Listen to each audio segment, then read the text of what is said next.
এই যে আমরা নামাজে দাঁড়াই বলি আল্লাহু আকবার, তাই না? তারপরে কি পড়েন? সানা পড়েন। তারপরে কি পড়েন? আলহামদুলিল্লাহ, আলহামদুলিল্লাহি রাব্বিল আলামিন। প্রথম শব্দ কি? আলহামদু। যদি আপনি আলহামদুলিল্লাহ বলেন, অর্থ হচ্ছে সমস্ত প্রশংসা আল্লাহর জন্য, ঠিক আছে? আচ্ছা, যদি আপনি বলেন আলহামদুলিল্লাহ, আলহামদুলিল্লাহি রাব্বিল আলামিন, এখানে হা হলো হাওয়াস, মানে ছোট হা। এই একটা হা ভুল করার কারণে অর্থ পরিবর্তিত হয়ে অর্থ দাঁড়ায় সমস্ত নিন্দা আল্লাহর জন্য। নাউযুবিল্লাহ।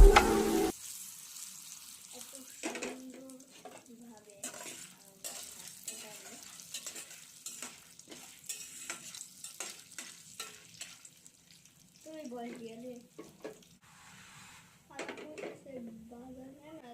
মোবাইল নে আরে ডাক না দাও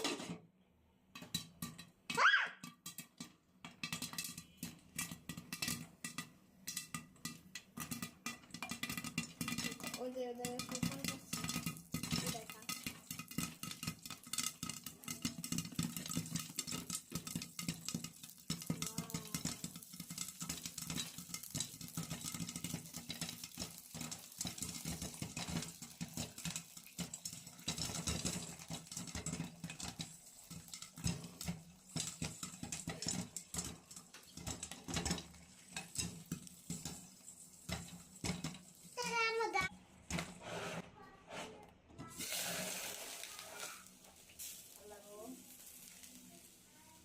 আমি 2 সেন্টিমিটার